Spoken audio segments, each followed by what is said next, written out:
this video, I'm going to show you how to build a super easy, super strong pull-up bar. You don't need any special skills, just a few items from any hardware store and about 40 bucks. I'll also address some questions I had about how to mount this to a concrete wall or to drywall. If you're looking to get jacked, you know you got to do pull-ups, so let's get going. The first thing I have 1 inch thick black pipe, and it's 48 inches long. And I'm not very big, I'm about 5'8".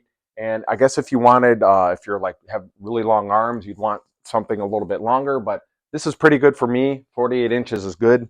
And let's look at some of these other fittings I got here. This is a 2-inch long nipple, basically. This is going to be a spacer. You could go 2.5 and probably 3. I don't know if I'd go much longer than that. So we need 2 of these, 2 elbows, and 2 closet flanges. And this is what we're going to use to mount it to the wall. And then the black pipe, they sell it. It has this like little protective guy on it to protect these threads. So I'll show you how it all goes together. Each side is going to assemble the same way. I'm going to take my little 90-degree elbow here, and I'm going to thread it on. This is probably the point where you're saying, I don't have 2 pipe wrenches, and that's okay. Here's what I would do. I would probably buy this stuff at a box store, like Home Depot or Lowe's, and I would assemble it there. I would use their pipe wrenches. It's probably the least crazy thing that they're going to hear about all day. And if you're lucky, you'll probably find someone friendly in the plumbing aisle that'll build it for you. Remember, so I'm going to try to mirror this up with that other side there. Otherwise, it'll be wonky. Okay, it's pretty good. All right, let's put our spacer on. It's also called, they're called a spacer, a nipple, whatever, a double male. And this is 2 inches long, but again, I think 2.5 would be fine as well.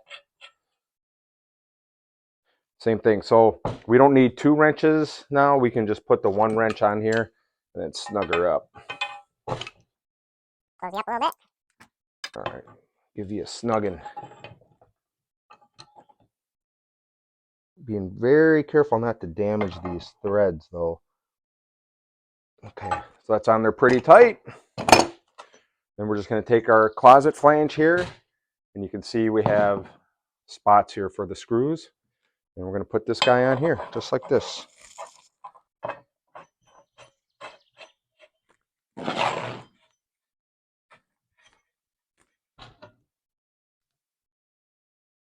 There we go.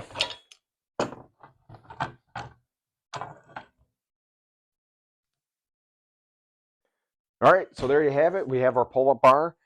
You can leave the bar as is, but I painted mine. I used primer first, then a nice coat of gloss paint.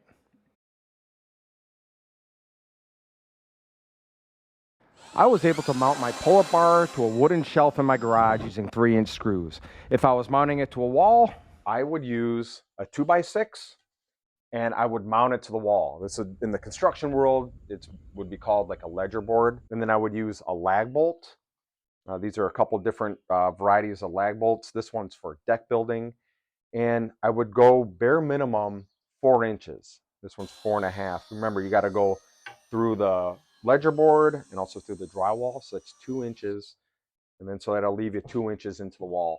And that'd be pretty good. I would probably do 2 lag bolts on each side, and you should be good. And then you could take this and mount it. If you're going to mount it to a block wall, I would pre-drill. So we pre-drill the wood, but then you also have to pre-drill the block wall or concrete wall, and then you use a mason bit to do that. Of a nice thick then after that, you can insert your Tapcon or a wedge anchor like you see here. As always, let me know what questions you have. And someone had the nerve to ask if this broke yet. You know, of course not. It's very solid. If you're still watching, I appreciate it. I'll have a link in the description to buy all these things if you don't want to go to the store or Amazon. I'll bring it right to you. Thanks again. See you on the next one.